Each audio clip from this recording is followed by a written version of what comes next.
মাছ পরে জাগায়, মানুষ মরে হাগায়। হ্যালো এভরিওয়ান, আসসালামু আলাইকুম। কি অবস্থা সবার? কেমন আছেন সবাই? তো আজকে থেকে আমার ডেইলি ব্লগ শুরু।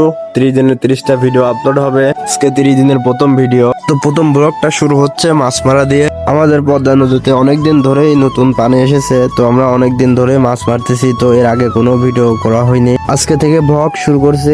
আজ কয়েকদিন ধরে ওয়েদারটা খুবই খারাপ, একটানা বৃষ্টি হচ্ছে, যার কারণে ভিডিও করাই যাচ্ছিল না। তো আজকের ওয়েদারটা অনেক সুন্দর আছে, হালকা বৃষ্টি আছে, এতে কোনো সমস্যা হচ্ছে না। তো সেই জন্য আমরা নদীতে দোয়ার পাততে চলে যাচ্ছি দুইজন। বৃষ্টি আসার আগে দোয়ার পাততে হবে, তাড়াতাড়ি করে আমরা চলে আসলাম নদীর পাড়ে।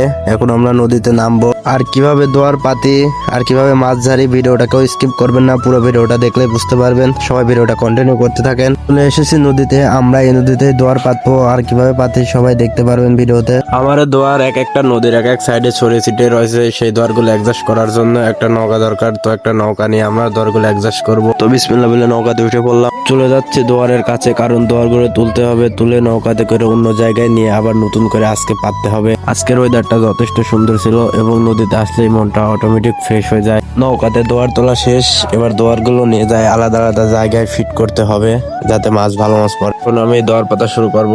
এখানে 4টা দোয়ার পাতবো। প্রথমে আমি একটি বানার 2টা লাঠি 2 মাথায় পানিতে গিরে নিলাম, এমন ভাবে পানিতে গিটাই দিছি যাতে বাতাসে একটু না লড়ে। তারপর আমি একটি দোয়ার সুন্দরভাবে পানিতে পেতে দিলাম এবং পরপর 4টা দোয়ারই সেম একই ভাবে পাতা হয়েছে। এখানে আমাদের 4টা দোয়ার পাতা হয়ে গেছে এবং কালকে সকালে এসে দেখবো কতগুলো মাছ পড়ে। তো আমাদের আরেকটা কাজ বাকি রয়েছে, তো সেই কাজটা হলো দোয়ার জালের নিচে মাটি দিতে হবে। তো এটাকে আমরা মাটি নিয়ে বলি। তো এখানে আমার 3টা দোয়ার আছে, 3টায় আমি এখন মাটি দেবো। আর আমি প্রথমে একটা একটা করে শুরু করেছি মাটি দেওয়া। মাটিটা দিচ্ছে হচ্ছে পানির নিচেকার বালু এবং আঠালে মাটি। তো আমি 3টায় সুন্দর মতো মাটি দিয়ে একদম শেষ করে দিলাম এবং কাল সকালের জন্য অপেক্ষা করতেছি। কাল সকালে দেখবো কতগুলো মাছ পড়ে। তো আজকে সকালে ভোর 5টায় ঘুম থেকে উঠছি, ঘুম থেকে ওঠার কারণ হচ্ছে আমি কালকে দোয়ার পাতিতে হয়েছি, তো সেই দোয়ারগুলো ছাড়তে হবে আজকে। সকালের ওয়েদারটা মোটামুটি সুন্দর ছিল, আকাশটা একটা মেঘলা মেঘলা ভাব ছিল। সকালের হাওয়াটা আসলে অনেক সুন্দর লাগে। ভোর 5টায় ঘুম থেকে ওঠা এতটাও সহজ বিষয় না। তো চোখ মুছতে মুছতে চলে যাচ্ছে নদীর দিকে। তো নদীতে আমরা চলে এসেছি, দোয়ার ঝাড়ার জন্য আমরা সামনের দিকে এগিয়ে যাচ্ছি। আমাদের দোয়ারগুলো সামনে পাতা আছে। বিসমিল্লাহ বলে প্রথম দোয়ারে হাত দিল আমার বাবা এবং তুলে দেখবে যে কি মাছ পড়ছে এটাতে। প্রথম দোয়ারে তেমন কিছু পড়েনি, শুধু শামুক পড়েছে আর কিছু চিংড়ি আর একটা পুঁটি মাছ পড়েছে। তারপর দ্বিতীয় নাম্বার দোয়ারটা তুললাম। দ্বিতীয় নাম্বার দোয়ারে মোটামুটি কটা মাছ পড়েছে, ইসে মাছ পড়েছে, বাইম মাছ পড়েছে আর কয়েকটা কুচি পড়েছে।